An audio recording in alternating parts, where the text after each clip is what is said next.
What's up, Luke?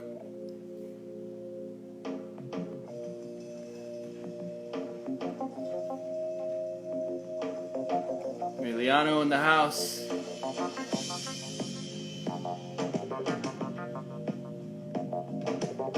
Johnny Rockefeller. Alright, I'm looking for Vinny so I could join him in and we can get going on this exciting edition of the Birthday Cake Instagram Live.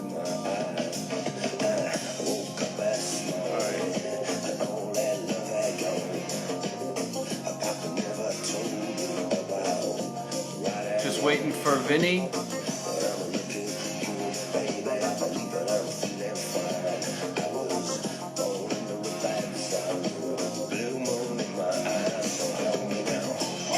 Alright, here we go.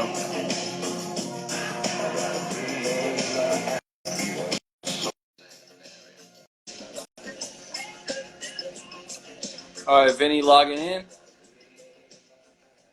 What's up, Vinny? Alright, so what about this X in the corner? Just leave it. Can you see me? I don't see you. I just see me. I don't know. Try it. Hit this live up here. Yeah, I think it's working to try and get him on. But you can see me, right? I can see you. Yeah, you can't see me? No, I had you and then I lost you. Huh. You got Jimmy? Yeah. So and you got me too. Yeah, why don't you invite? What? Do you want to have him invite on this phone? What's the difference with phone I use as long as I could do the show? Yes, I can see you through that phone though. That's got the camera on it, you know? What, my phone? Yeah, yep. Okay, but I can't see you. Now, come over here. Help me with this, Louis. Hey, what's up, Louis? Hey, how you doing, Jimmy? What's going on, man? I'm good. I can't do it on your phone? Can you invite me onto? Can you invite on? If you invite me onto my phone, then let me try this. Phone's not working. No, it is working because Jimmy's got me, but yeah, I see you. We're good. We're live. We're good. But I can't see you. Yeah, I guess not. I wonder why I can't see you. You want me to try? You want to log off and log back on again?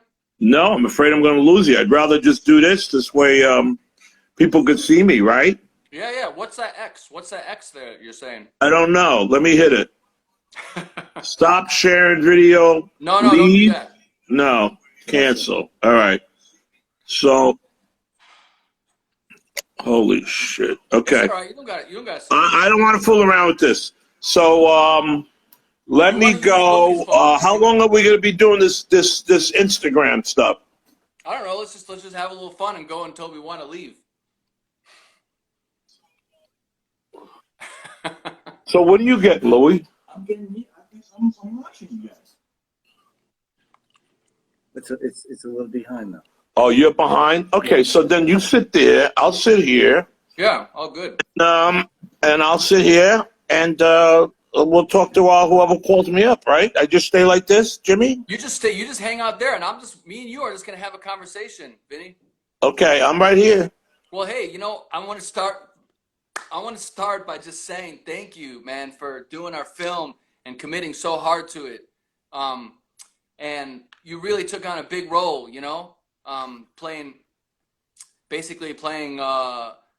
Val Kilmer's right-hand man, you know, and kind of like the muscle of the family. And you had a lot of dialogue, you know. You had a big part. Well, it's an honor, but it was written so well. I mean, especially because I know you wrote it, Jimmy. So I'm gonna kiss your ass a little. It was so rich. It was so rich that there was no way you could even think about, well, let me improvise or something. It was so rich and it was connected. And I got my guy Louis Vituli here. He's one of my associates. He's one of my students at school. He helped me learn it, you know. What's the matter? Okay. Now he's Yeah, directed me, that's and good. He's right. He's right. we were so prepared and so happy. It was like we couldn't wait to get to work, and I haven't felt like that in a while on a movie set. And I'm not just saying this to you, Jimmy, because I respect you, but I couldn't wait to get to work on that project, and I can't wait to see the final results. I mean, you got an awesome cast. Yeah, we're pretty close too. We're close to letting everyone see a cut. You know, we're Yeah, almost there. you got an awesome cast. You tell me who's in the movie, because I know I'm in it, unless you cut me out. Well, you know what? Let's start off by just talking about somebody who you were in a show with, Lorraine Bracco. She's in it. Lorraine Bracco, exactly. She plays the mother, right? Yep. She plays Angelo's sister. It's Val's sister, and we don't want to give too much of the storyline away, but it's kind of it's a revenge movie. It's a revenge story. That's all I'm going to say. You know, Yep. Yeah. and what's great is that it's not the mob of the '80s and the '70s. It's the mob of today. Yeah. Am I right or wrong? You're absolutely right. Yeah, and you shot it in Brooklyn. Mm-hmm. You know, you couldn't get any closer to that. You got some wonderful talent, and I can't wait to work with you guys again. Yeah, we got you. We wrote you into our next film. Bro, we'll talk about that a little bit, right? Yeah, we'll talk about that. We'll talk about that. We'll talk about that. Yeah. Yeah. Let me go back a little bit, Vinny. Okay. I was reading. You know, you were born in the Bronx. Well, I was born in I was born in Port Chester, grew up in New Rochelle, and that's where I ran my clubs. I had a bar called the Crazy Horse, and that's how I got involved with rock and roll. Mm-hmm. You ran some clubs for a while, right? For like 20, 30 years. Yeah, I ran nightclubs from 1968 to 1988. Wow. I mean, everything, discos, rock and roll, you name it, shot beer joints. But what I did in 1980 is that I wanted to do something that Westchester didn't have, and I wanted to bring, the vibe from the village up into Westchester. So I got a club. We built a stage, and we started doing live entertainment 6-7 nights a week. You got anybody come through that we heard about? Well, David Ruffin and Eddie Kendricks was there, and Buck Dahman from Blue Oyster Cult was there, and Lester Chambers from the Chambers Brothers was there, and Steven Tyler used to come in all the time to check out the bands. Joe Perry. It was Daryl Hall would show up once in a while. We did we made a lot of noise, and it was historical. And what happened is that I had to get out of that because I was getting burnt out, and I went into acting after that. So I didn't start acting until I was 42. Yeah. So you were 42. But you did community theater before that, right? Yeah, I did some musical theater, but we were talking about this. My first job was an independent movie called True Love with Annabella Sciorra. Mm-hmm. And Nancy Savoca directed it. And it was my first shot out of the gate. And I wind up being in the movie made it to Sundance, and it won. So, I got lucky. How'd you get cast in that? I was persistent. I was driving a limo, and I kept dropping my headshots off. And finally, somebody called me in and had me audition. The casting agent was Brianna Benjamin, and Aida Turturro was on it, and Annabella was on it, and we all wind up working years later on Sopranos, Mm-hmm. Mm-hmm. And then I got, because of that, I got a little bit in Goodfellas, and, and then the rest just kept moving along. But Nikki worked on your project, Tony Lip's kid, Nikki. What's Nikki's last name? Belango. Yeah. Now, I knew Nikki's father really, really good, Tony Lip.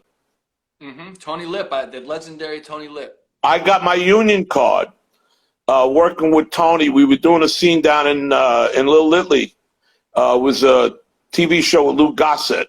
It was Christmas of 1990. It was like 2 days before Christmas, and I wound up getting my union card with Tony. And Tony and I got real close, and then we started working with Ted Demme, Who's the Man, different projects, and then things started moving along. But I think my breakout role was in Gotti with Armand Asante, and then people started to figure out that I could do something. I played Ruggiero. You worked with Tony Sirico on that, Frank Vincent. Oh, yeah, me, Tony, Frankie, Frank Pellegrino, William Forsythe. Great cast. Mm-hmm. Yeah, and then Sopranos came, Mm-hmm. and then we did The Sopranos, and I guess you must have been a fan of Sopranos, otherwise why'd you hire me? I was a fan of Sopranos, but I gotta say, Raul and I both, and it's funny you said you were a limo driver. We were both huge fans of Made. Oh, I love Made. Huge fans of Made. Well, that was like 99% improvisation. That's stripped right out the window. Those guys are maniacs, huh? Yeah, John and Vince Vaughn. Oh yeah. You know what happened is that John was doing that episode on The Sopranos where he was directing a film within the film. Remember that? Yeah, of course. And he approached me and Drea on the set, John, and he says, I got this movie. We already got finance. You guys want to do it? I said, yeah, why not? So then he looked at me and he said, Vinny, can you drive a limo? I said, yeah, well, that's what I do part-time to make ends meet. And he says, good. And so they gave me a stretch limo to drive, and I was driving it.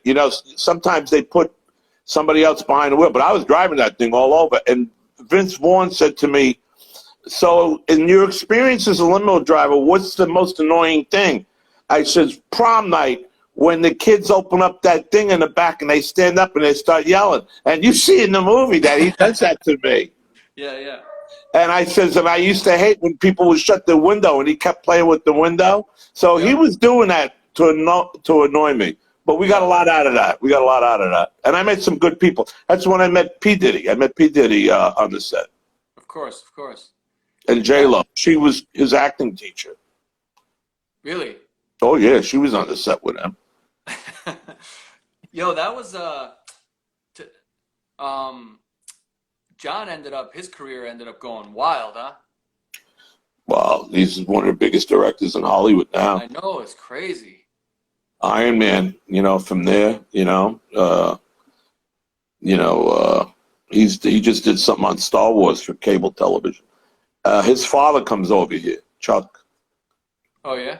Yeah, his father's got a boat out here on City Island. His father and I are friends.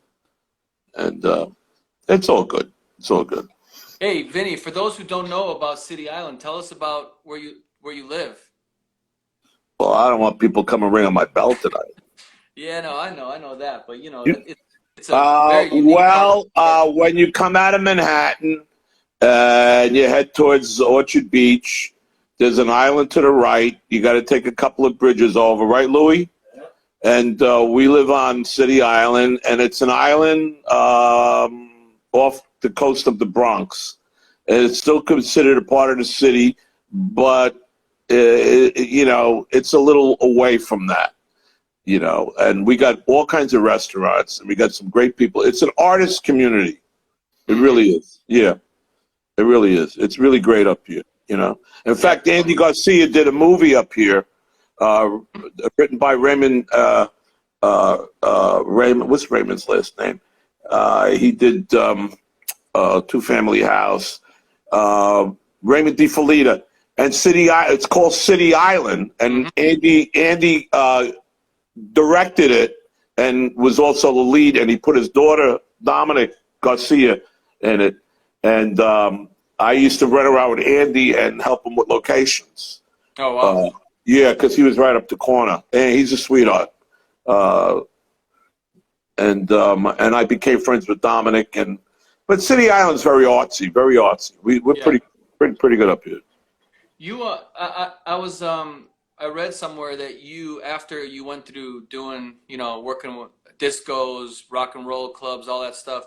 I read, and I don't know if it's true or not, but I read that you got friendly with young Matt and Kevin Dillon, and they kind of got you No, back. what happened is, and Maddie doesn't want to talk about it, but Kevin and I talk about it all the time. In fact, Yeah. Kevin and I were just in Saudi Arabia together with a Comic Con. Kevin and Maddie and Paul, the three brothers, they lived in Mamaroneck, New York, and they used to come to New Rochelle to my bar, the Crazy Horse. And I used to let Maddie DJ sometimes, and Kevin was underage. He didn't even do Platoon yet.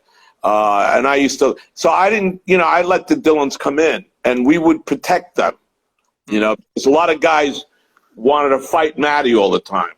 It was the thing. Let me go start a fight with Maddie. So we Why used were to they protect picking him. on him? Well, because he was a big star, Oh, he already made it. Yeah.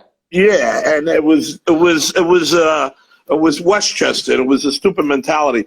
But I used to take the kids home, and one night I was running a bar over on North Avenue near Niagara College, and the somebody from the family called and said that they wanted to come over. What happened? I forgot if it was Kevin's grandmother or grandfather died, and they wanted to come over to my bar on North Avenue after the wake. And I said, come over, and we locked the doors. And me, Maddie, and Kevin were watching Pope of Greenwich Village on my DVD system behind the bar. And Maddie looked at me, it's a true story, and he says, you could do that. Oh, I wow. said, I never wanted to ask you, Maddie. He said, you could do that. And he looked over to Kevin, and he said, hook him up with Charlie Massey. So Kevin says, I'll do it. And I don't know what they were talking about. And it was about 2 days later, I'm mopping the floor in my bar, and the phone rings, and it was Kevin. He said, I forgot to tell you, you got an appointment with Charlie Massey at 10 Astor Place today. I said, who's Charlie Massey? He said, he's my manager. And I said, Wow. what? And I was broke, man. I took a cab. I told the cab driver to wait, and I went upstairs. And Charlie said to me, so you got a headshot? I said, no, I ain't got no headshot. He says, well, let me see a monologue. I said, what's a monologue? And he got mad at me, and he says, the only reason why you're here is because you're Kevin's friend. And he got mad, and I left, and I went home, and I was so depressed, and the phone rang, and Kevin was up in Calgary or somewhere. He was making an Indian movie. And he said, how'd you make out today? I said, Kevin, you didn't tell me I needed a monologue. I needed headshots. He says, I'll straighten it out. And Kevin called me back the next day. He says, they want to see you a month from now. So I learned my lesson. I got some headshots done, and I learned a monologue from The Hustler. And I went down there, and I did it. And the guy said, look, here's what you got to do. You got to go around the corner to NYU and start doing some student films. I said, okay. He says, you got to study. I said, okay. So years go by, and I run into these guys back and forth. And 4 months ago, I'm in Saudi Arabia with Kevin because I had to cast The Sopranos, the cast Entourage. And Kevin was telling everybody, I discovered Vinny. My brother didn't discover Vinny. I discovered Vinny. But it's Kevin. It was Kevin Dillon. He's a sweetheart. Wow. That's what a true move. story. That's amazing. Yeah. Pope of Greenwich Village. That's a great But movie. then with the truism is that Frank Vincent was in Pope of Greenwich Village, and we knew Frank because Frank came from Hoops with Kathy Moriarty and did Raging Bull. So we knew who Frank was. So I said, yeah, that's Frank Vincent. I wind up doing close to 20 projects with Frank Vincent. Oh, wow. Isn't that something? That's something. Yeah. That's amazing. We worked together a lot. I mean, we did plays, we did independent films. He really, really guided me a lot. He became my mentor, Frank Vincent. God bless him, Amazing. Yeah. Vinny, Yeah. if we go back even a little more, am I mistaken? Were you in the Navy? Were you in the You? Navy? Yeah, I was in the Navy. Oh, no shit. After high school. Well, I had to go in the Navy. The judge said you either go in the service or you go to jail. What'd you get pinched for? Stealing tires. We're telling a little too much to the public right Hey. now. Holy shit, I didn't know that. Well, Hey, now you know, and everybody out in the world knows that I was a car thief. hey, I Vinny, got caught stealing tires. that's all right. And they said, you guys either go into service or you're going to jail. And it was 4 of us, and 3 guys went in the Marines, and I joined the Navy. Vinny, I gotta ask you, man, how'd you get caught? How the fuck did you get caught? Because we were stupid, and we were drunk, and we were jacking up a car at 6 o'clock in the morning, and people saw us through the windows. That's why. Come on, put that in my life story. Oh my God, amazing. I grew up in it was pretty tough neighborhood. You can ask my boy Vituli here. West New Rochelle was a tough neighborhood. Chucky Zito came out of West New Rochelle. A lot of tough Italian guys came out of West New Rochelle, and we used to get in trouble all the time. We had gangs, but we didn't have like the gangs they have now. We had the gangs like you had like my gang. We had like on the back of our jackets, we had our gang names and stuff. Oh, like the Warriors. Oh yeah, we were tough kids. Oh yeah. What was the name of your gang? The Bulldogs. Woo! How many people were in your gang? I don't know. Maybe about 15 guys. You still got the old jacket? No, I don't have that jacket. Oh shit! But Man, when I write my life story, we'll bring that in there. Absolutely, I love it. But I was always a rocker. I always loved rock and roll. Always loved rock and roll. You're a musician yourself. You have a band, right? No, I have a band. I sing. I kind of, I bring talent together. I was just talking to my friend Benny Harrison on the phone. He's all bummed out because of this shutdown, and he was on tour with the Rascals, and he doesn't know what to do. And I said, Benny, you know what you got to do now? You got to teach, man. You got to teach everything you learned. And that's what I love about teaching, because you're able to pass on what you learn, and you're able to help people, to become what they want to become. Because I always had this philosophy that we're born with this talent. We were given this talent, and it's up to us as an artist to develop it. And I always felt that way, I used to go to the movies on Saturday afternoons. I'd deliver my papers and go to the movies and sit there and watch the credits come up. And I used to say, I gotta get a credit, man. I want to be in that, And that was what I wanted to do. I wanted to be in a movie and have the credits roll up and have my name up there. And I guess I achieved that. I hope that. Do I get a credit in your movie? You get a credit, man. You're an amazing part of the film. You get the top credit. Yeah, all right. Speaking of the movie, you and Val had quite the rapport. You guys still connected? I love Val. I know he's got his book out now. I just saw that he's going to be in Top Gun again. Mm-hmm.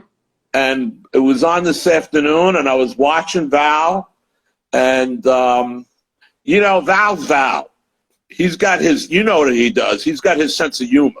Yeah. He's a jokester. He likes to play jokes. I don't know how you guys put up with him. He likes to play jokes. I like it. He's disruptive, but it actually brings an energy. That's why you two were so great together, because you kind of would look over him like, what the fuck is happening right now? And then he would just push it further and further. It was great. Yeah, and we made it real.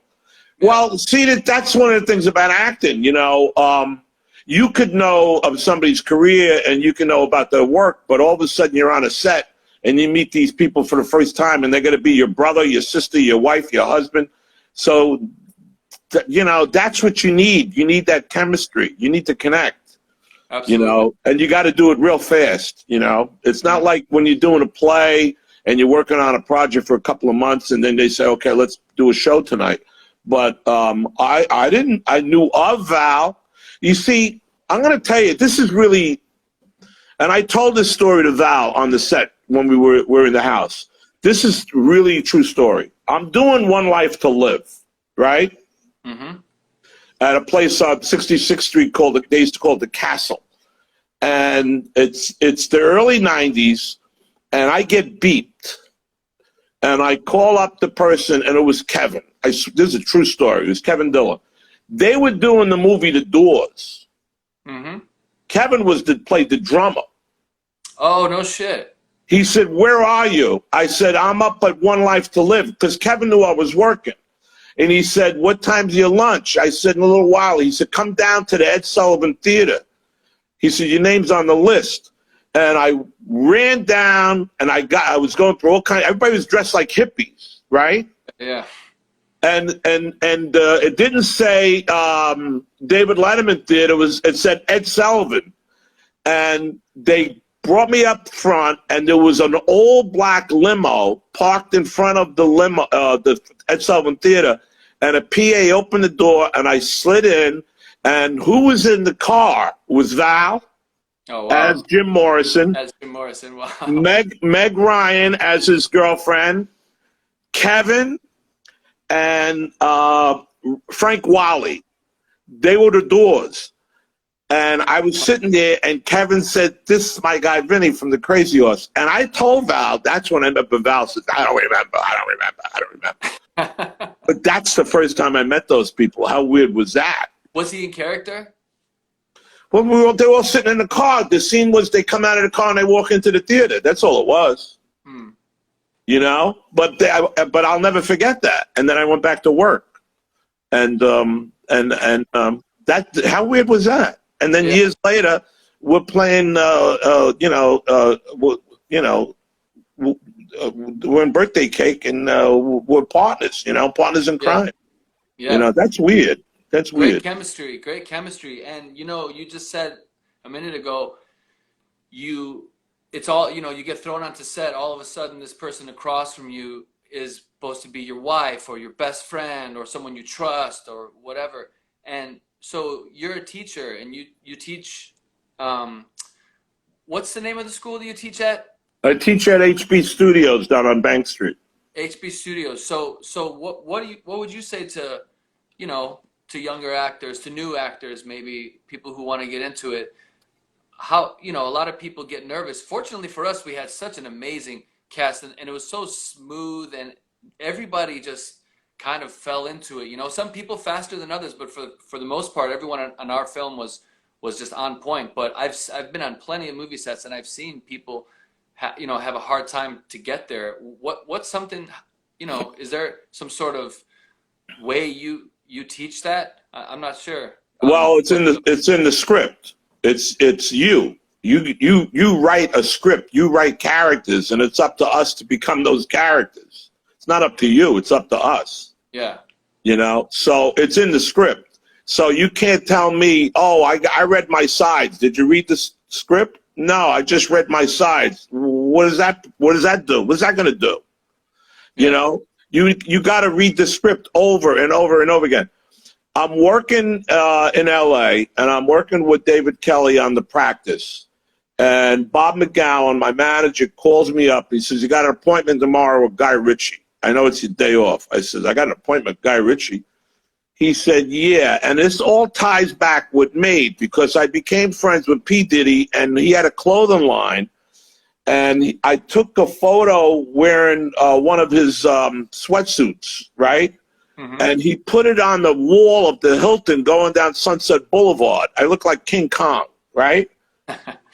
So who was driving down Sunset Boulevard one afternoon? Guy Ritchie, and he looked up, and he called up SAG, and he got in touch with me. So when I went up the driveway on Sunset Boulevard, and Guy was waiting for me, we went in, and he said, so did you read the script? I said, yeah, about 5 times. He said, do you understand it? I said, not yet. And he said, well, what don't you understand? And we started talking for about 20 minutes about the script. Mm-hmm. And if I didn't read that script, Jimmy, It would have been right? over. I wouldn't have got the job. And I got up and I says, okay, I hope you get in touch with me. He says, no, you got the job. I said, you giving me the job? He said, yeah. I said to him, you sure? He says, no, you don't have the job. Get the fuck out of here. That's what he said to me. I said, whoa.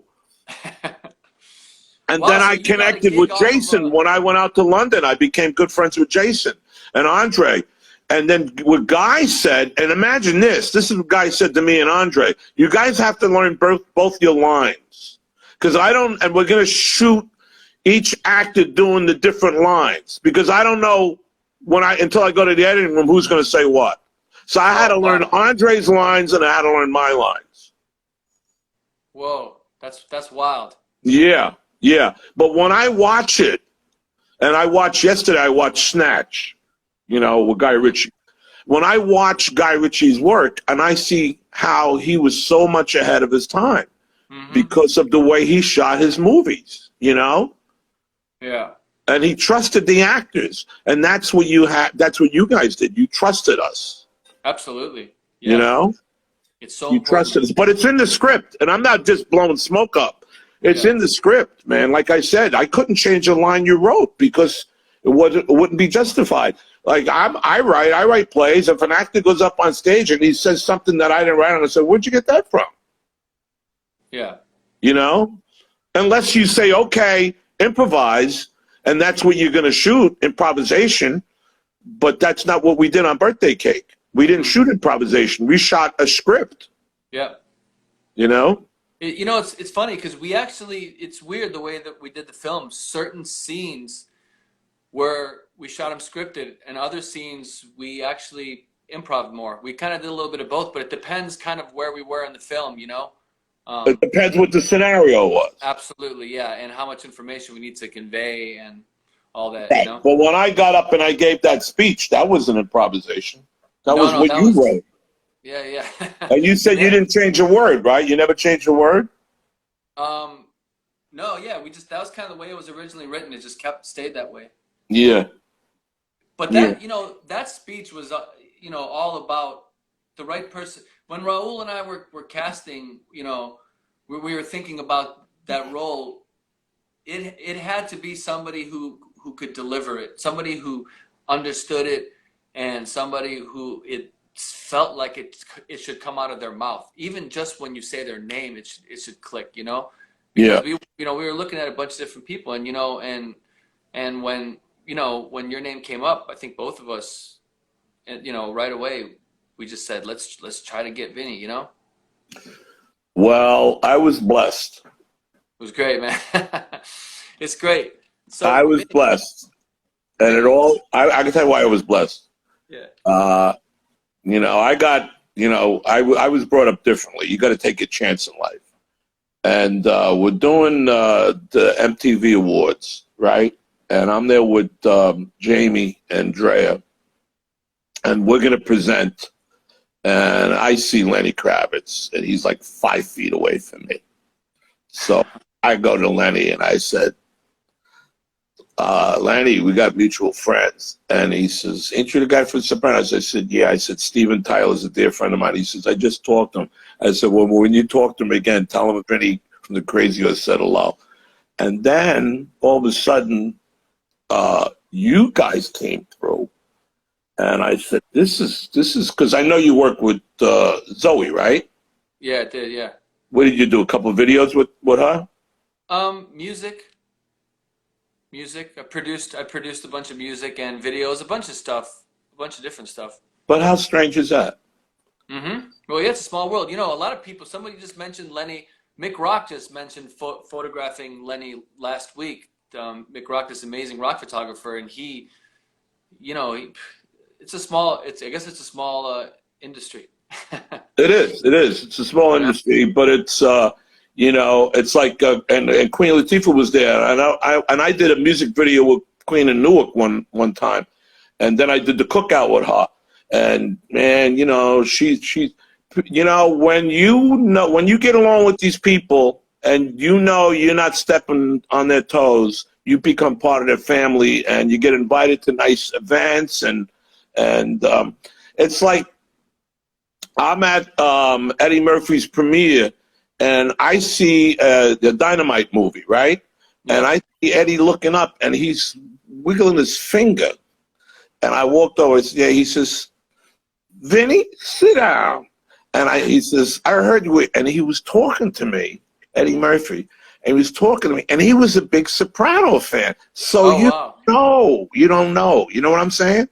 Yeah, that's crazy. Yeah, I know it's You great. must get that a lot. You must get that a lot. Yeah, all I could say, I was blessed, Yeah. and I had, and I still have a good life. And I know everybody's doing the self-isolation thing, and they can't be with their loved ones, and they're in their homes, and it's crazy. But we're all going to get out of this, and what's going to put us back in the groove, I'm going to tell you right now, and I was just talking to one of my musician friends, is the entertainment business is going to pop, and everybody's going to be happy. It's going to be maybe a different way of us producing these movies and festivals.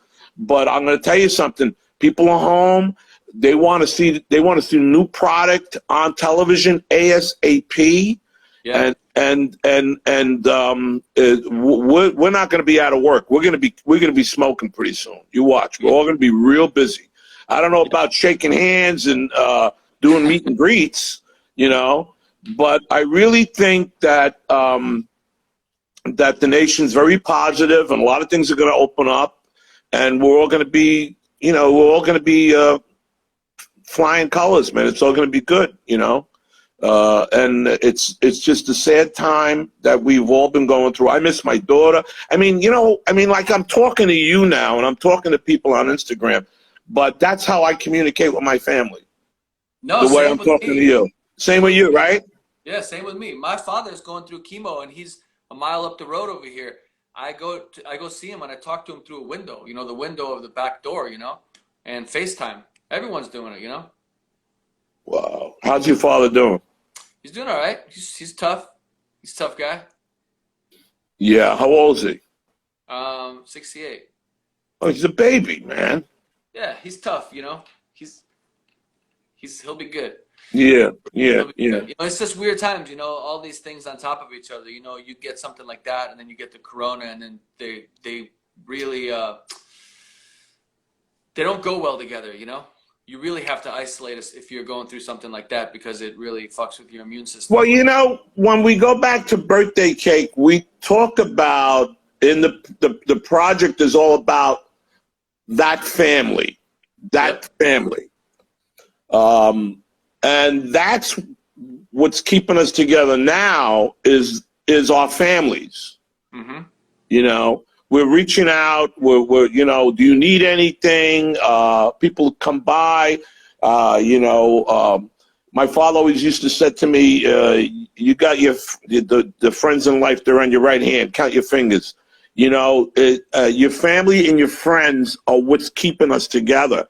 And then what happens is that, like I was texting my daughter today, and I said, I was talking to Jimmy and Raul. She knows what I'm talking about birthday cake. She says, how's it coming? I said, it's going to look great.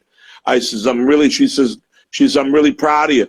And that's the legacy that we give our grandchildren, Jimmy. That's what we give our grandchildren. Oh, my grandpa, he was on The Sopranos. My grandpa was in this movie. When like when she started to watch animated stuff and she saw Shark Tale, she said to me, how'd you get your voice into the octopus? I mean, and that's the legacy that we want to leave, and we want to leave good stuff. We want to leave good stuff. You've been leaving good stuff for a long time.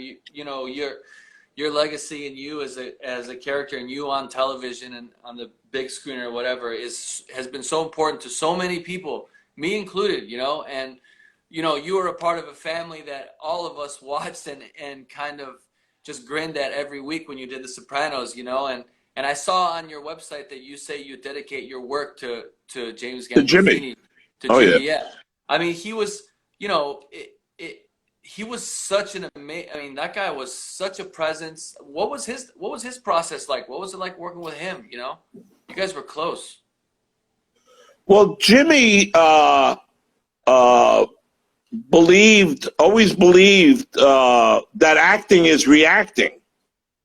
You know, you watch the stuff that he did with Michael Imperioli, the work he did with Edie, the work he did with Lorraine. Acting's reacting. If somebody doesn't give you nothing, you can't give them nothing back. You could be screaming at somebody, and if they don't come back and defend themselves, you're going to chew them up.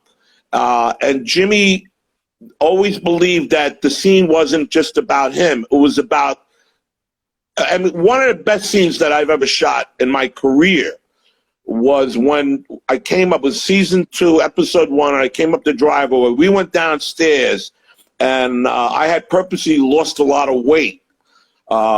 And he was hitting me with some things, and he was frisking me.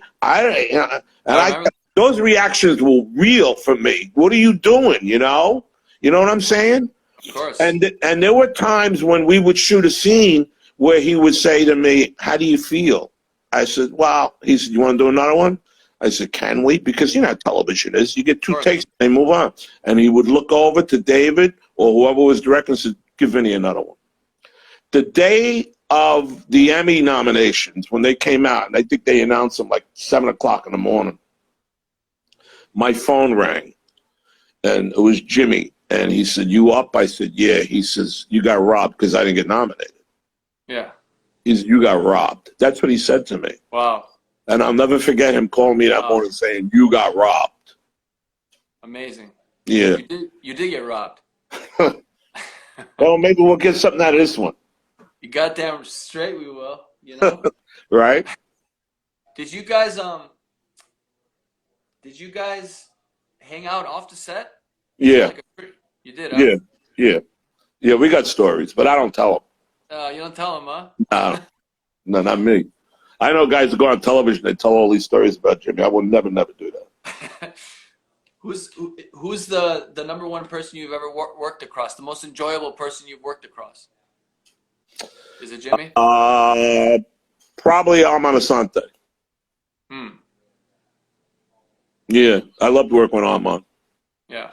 Yeah, when we did Gotti, this is a great story, and I not too many people know the story.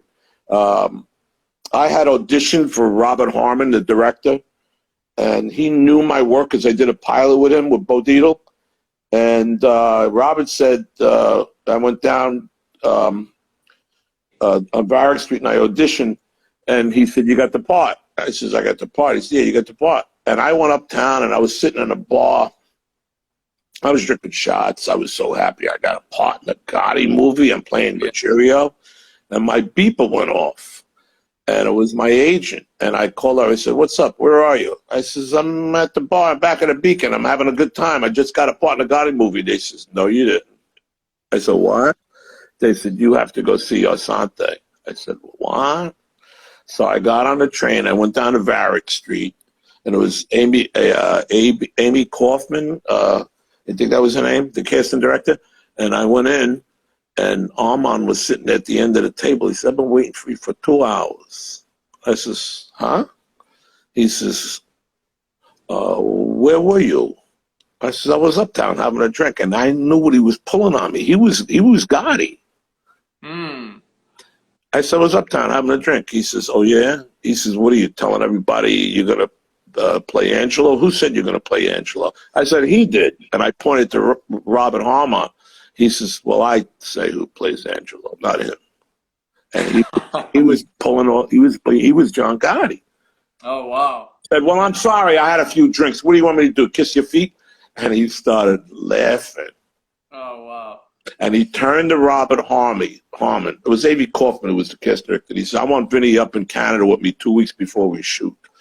And I went up to Canada, and I stayed at the Four Seasons, and Armand had his own house. We used to go.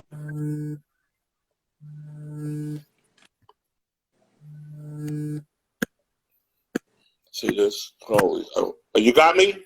Yeah, I got you. Hold on. See this? What did I lose? Could you hear me? I hear you. Yeah, I hear you. I see you. Come up back here. What did I lose? I lost the volume. Can you hear me? Phone call. Hit this. Hey, I don't Vinny, can know. you hear me? What? Can you hear me?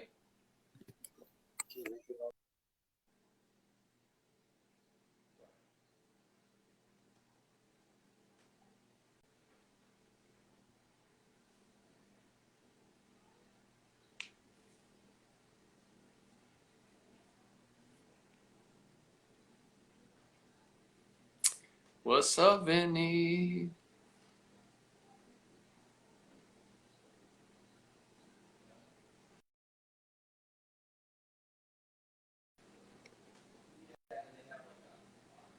All right, I'm gonna try to get him again. There he is. Boom. Boom. Let's see.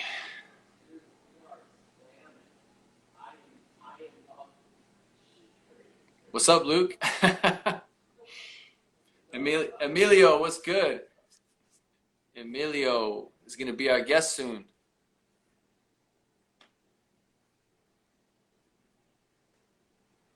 Let's see where Vinny at. We need Lou to help him out. Anybody got a question they want me to ask? Ask Lou? Ask Vinny, I mean?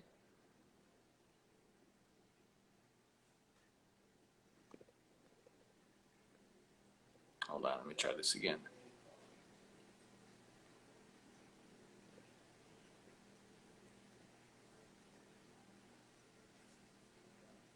Yo, you hear me? I can. Yeah. Can you hear me? Yeah, I got you. Yeah, I got you. All right. That's what happened. Somebody tried to call me and it just threw off my phone. It's all right. Okay. So we were talking about. I went up to Toronto and I stayed with Armand, and we connected. And Armand was a great actor to work with. Great actor to work with. Do you think that was kind of a final audition when he called you over? No, if you want the truth, and I'm sure people are listening, we had to get permission Okay. to play that role. Yeah. Yeah, yeah. It wasn't up to the director. It was up to somebody else. That was a very important role in that whole storyline, Angelo. And he was John Gotti's best friend. Yeah, yeah. And yeah. So it was a little more complicated than that. Interesting. You know.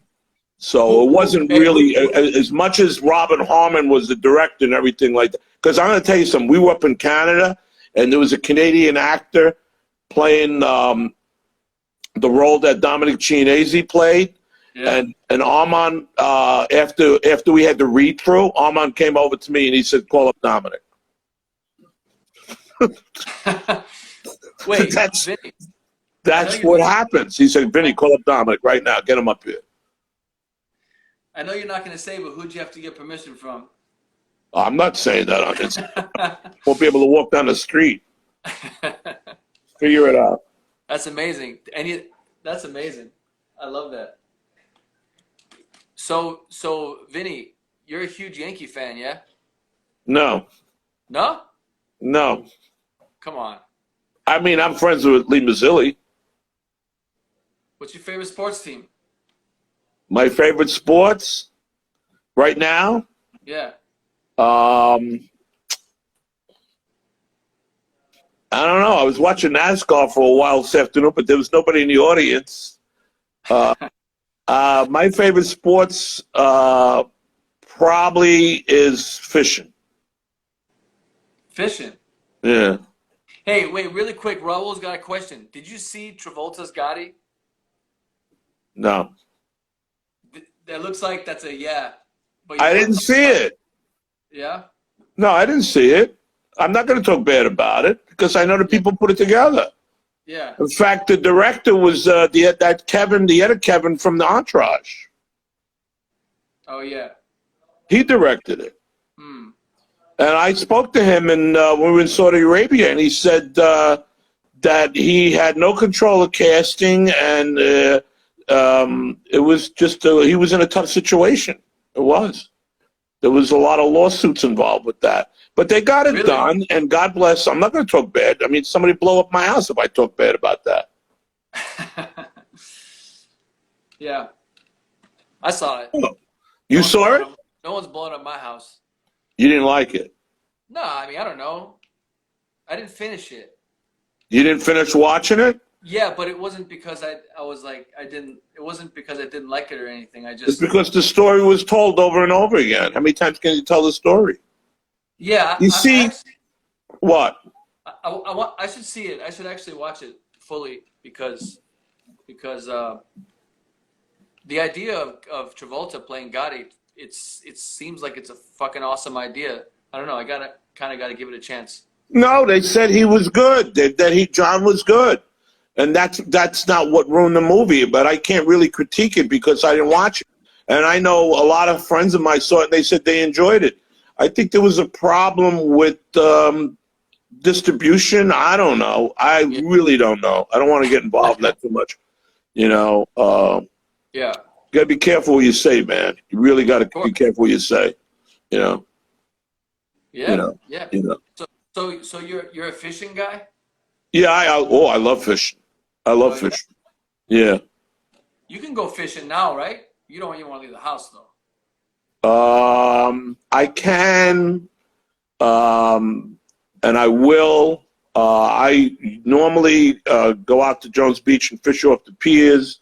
I don't like to go into party boats too much, but I think I'm going to buy a boat and put it out here. So when you guys are in the city and you want to come up and go fishing with Uncle Vinny, I'll take you out. I want to come fishing and I Unless you want to want to come get rid jamming. of somebody. Yeah, right, right.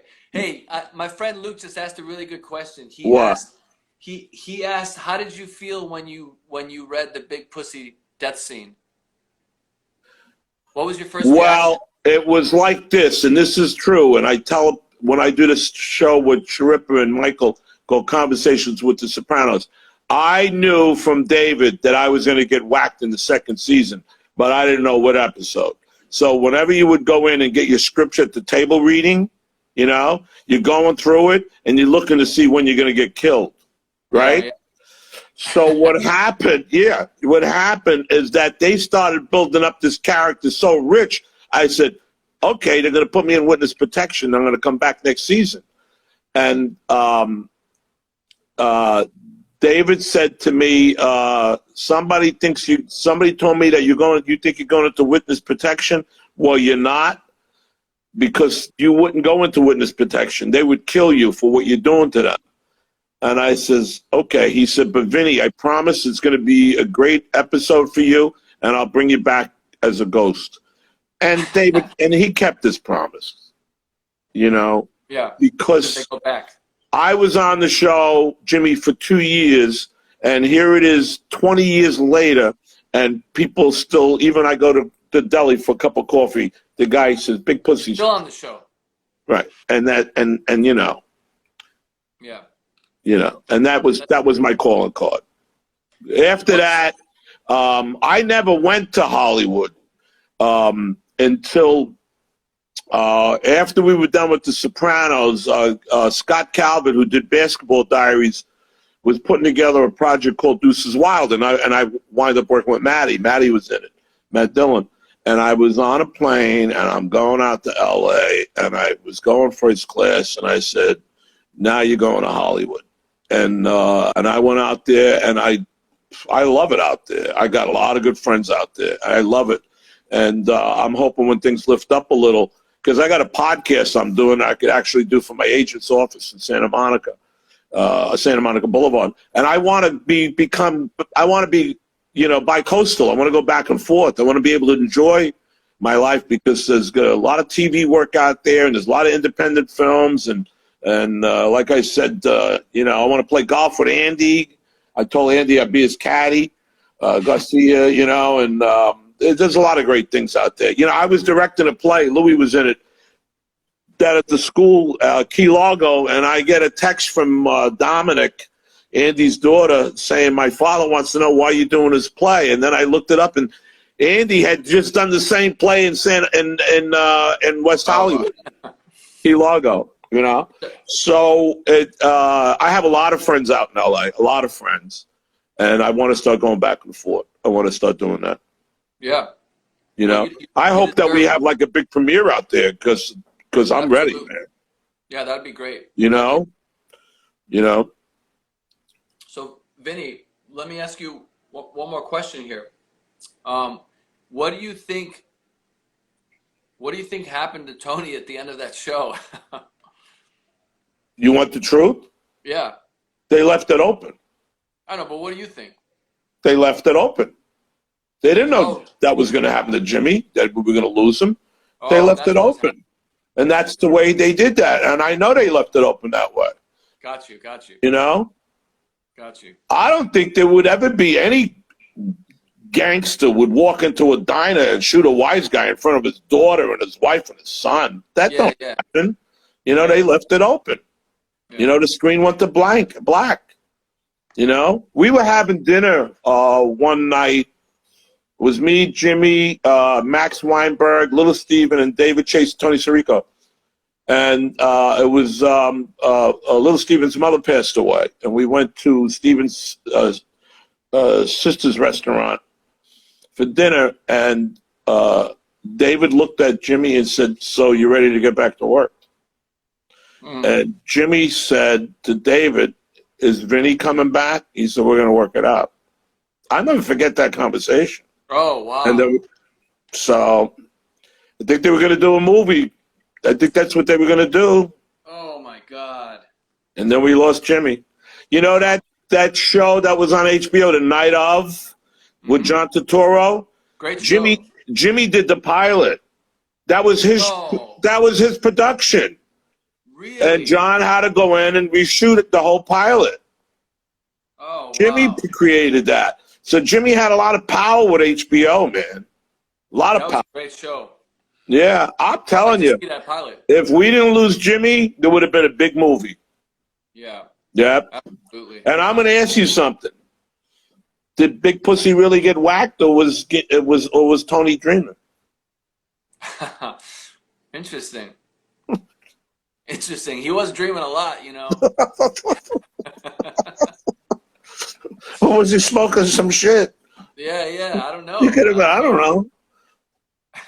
Hey, Vinny, did you meet Scorsese when you did Goodfellas? No, I met him on Shark Tale. Really? Yeah, No, get out of here. Come I on. swear to God. Did I meet him in Goodfellas? Yes, I met him. He was my director. I don't know. That guy, We I did feel like 15 takes for that scene. 15. I had a, from my understanding of Scorsese is he's got a tent about a block away. no, no, Where's no, working no. on it? You know the scene when I bring in the coats and it was a real quick scene? We did Uh-huh. 15 takes because it was a steady cam going through the whole Bamboo Lounge. Yeah. And we shot that on top of the Winter Garden. There was a place up there called Hawaii Kai. It was before your time. And they they made it to look like the Bamboo Lounge. And there was one scene where Ray Liotta smacked me. And Marty ran up and said, "What'd you hit the guy for?" You know? And then I wind up working with Ray, with Guy Ritchie on Revolver. Oh, Yeah, Ray was in that. Yeah, yeah. he's great. Ray's great, man. Well, he wanted to be on Sopranos real bad.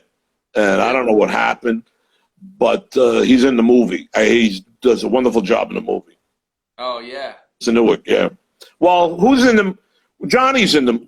Talk about Johnny. What's his name? Johnny. He plays.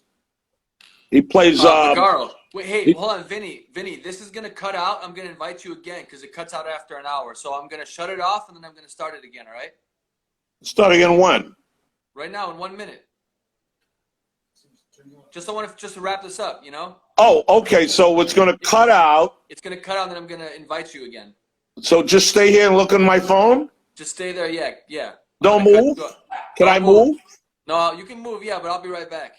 Okay. right. I'm not doing nothing. All right, hold on.